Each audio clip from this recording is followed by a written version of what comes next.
I hear the phrase, I just can't seem to make myself sit down and do it. I hear this especially a lot from second act entrepreneurs, folks who have done it before, who have been successful. They look back and say, man, I was able to really do it. I would just crush it and push through, and I do whatever it takes. The thing to understand about ADHD, it's not a deficit of attention, it's a surplus of attention. It's not being able to control where you put your attention and when you put your attention and for how long.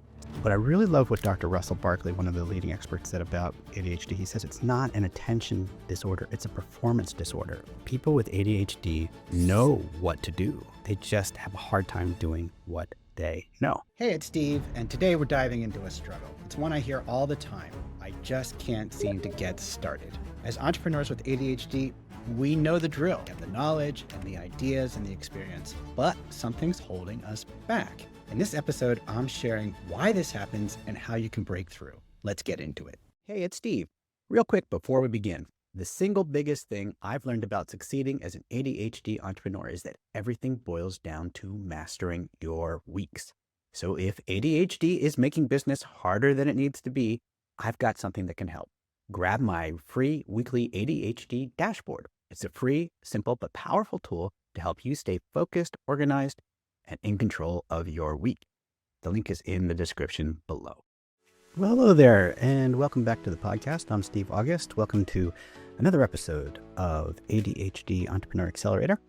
And today, I want to talk about something that I hear from a lot of folks that I talk to, a lot of ADHD entrepreneurs that I talk to. And that is, I hear the phrase, I just can't seem to get started. And I usually hear it after, hey, I have the experience, I have all this knowledge, I have the ideas, I know exactly what to do. I just can't seem to make myself sit down and do it. Like I show up at work, at my screen, and I have every intention, I've set aside the time, and my brain just won't do it. I just go over to YouTube or wherever, and I look back on the day, and I'm just like, where did the day go? And I hear this especially a lot from what I call the second act entrepreneurs, like folks who have done it before, who have been successful earlier in their careers, right? Whether they were an entrepreneur, a founder, or just a high performing team member, and they look back and say, man, I was able to really, really do it. I would just crush it and push through, and I do whatever it takes. And I was in the same boat too, having taken a startup from idea to exit and worked as a CMO of a $100 million private equity backed company. And then getting out into my own business of saying, okay, I'm going to just do something on my own, something a little bit more about freedom and less about scaling, at least for that period in my life. And just having suddenly hitting a wall. And that's what I kind of think about it. It's like you hit a wall, and it's just weird because, you're used to being able to do this stuff, to just sitting down and making stuff happen. And this is often where people start to think, wait, maybe there's something else going on here. So people go in one of two directions. They'll say, at first, it'll be like, hey, maybe I've lost my drive. Maybe I'm unfocused. Maybe I just lack discipline. And then after a while, they're like, maybe there's something else going on. And that's where that was my experience in starting to explore ADHD as a potential cause. But I want to talk about is sort of why this is happening, why this happens to folks, and what a few things you can do about it. So the first thing is, so why does this happen? Why is it that we're able to create all this success and have all this drive and be able to just push through earlier in our career? And then especially when we go out on our own, we're maybe more of a solopreneur, or maybe in a smaller situation where we're leading it instead of being led, if we were a high performing team member, is there's a few things going on. First of all, the thing to understand about ADHD is it's really an unhelpful name, right? Because it's attention deficit and hyperactivity disorder, and that's the clinical name of it. And as I've said before on this podcast, it's not a deficit of attention. It's a surplus of attention. It's not so much of knowing, of not being able to pay attention. You're paying attention to everything. It's not being able to control where you put your attention and when you put your attention and for how long. And hyperactivity may or may not be part of the equation. But I really love what Dr. Russell Barkley, one of the leading experts, said about ADHD. He says it's not an attention disorder. It's a performance disorder.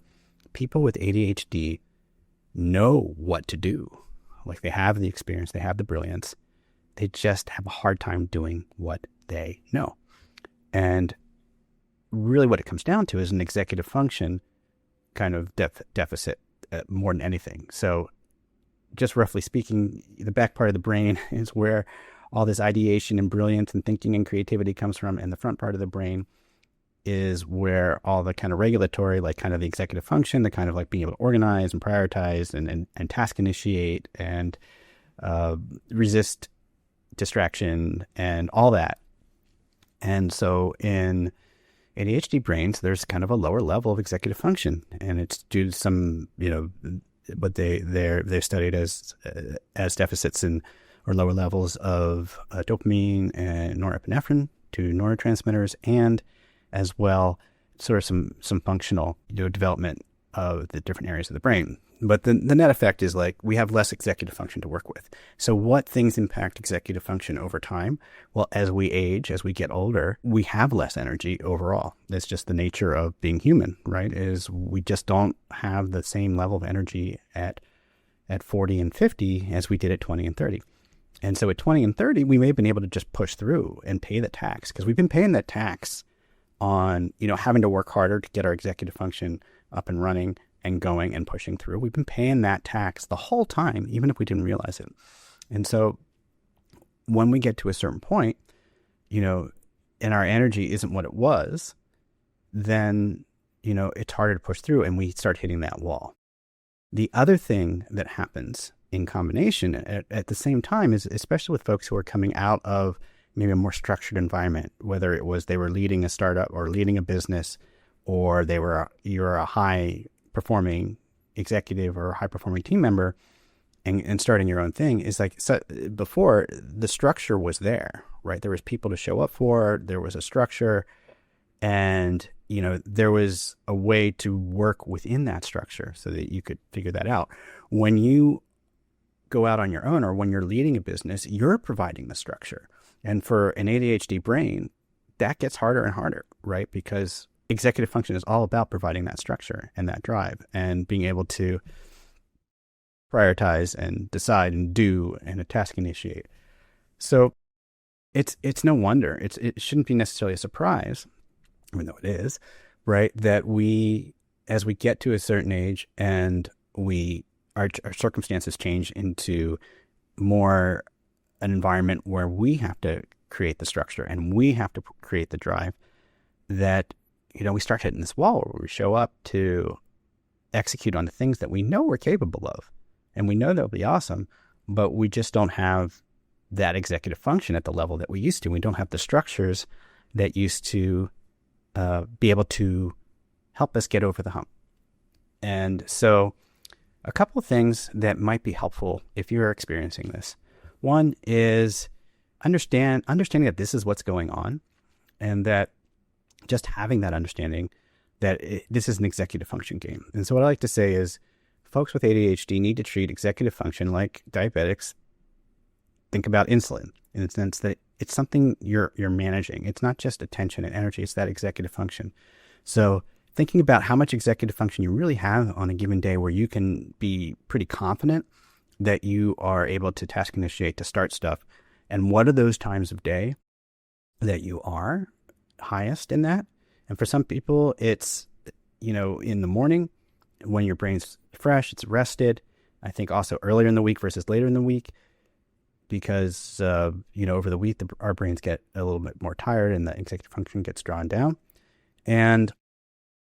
But some other folks are, more night owls. So, you have to find out what works exactly for you, but putting those things that you really want to move forward in your highest executive function windows is really key. And you just have to have that awareness, or start developing that awareness around that, because ultimately, if you treat it as a precious resource, right, then you'll be more likely to deploy it to the greatest effect. And that's why, my previous episode was about the 2-hour workday and thinking about, hey, if we've only got 2 hours of really high level executive function, and that's for me, some days I have more, some days I have less, other people vary.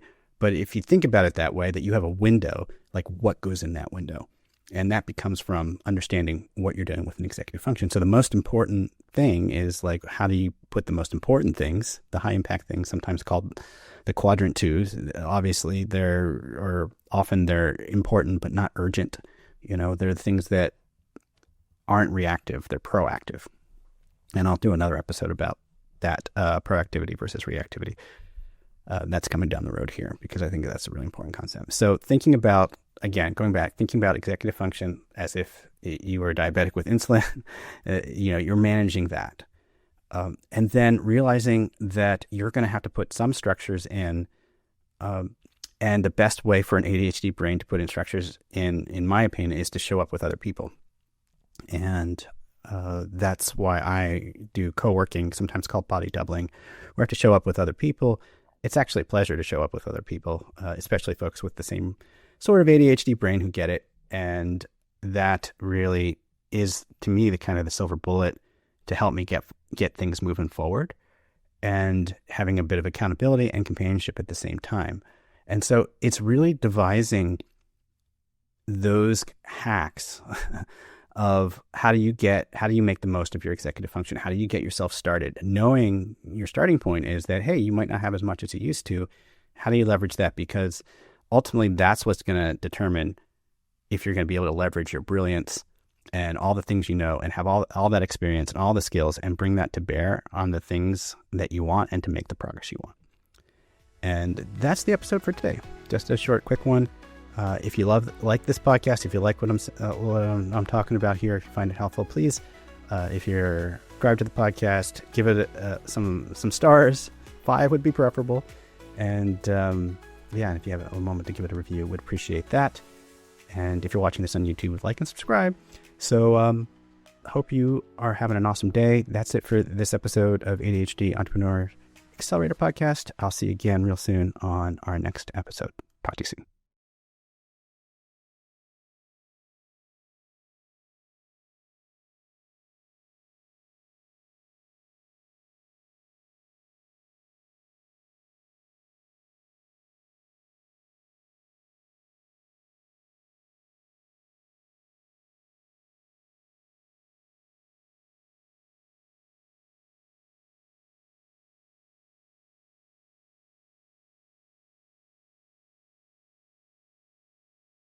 Hey, it's Steve. Real quick before we begin, the single biggest thing I've learned about succeeding as an ADHD entrepreneur is that everything boils down to mastering your weeks. So if ADHD is making business harder than it needs to be, I've got something that can help. Grab my free weekly ADHD dashboard. It's a free, simple, but powerful tool to help you stay focused, organized, and in control of your week. The link is in the description below.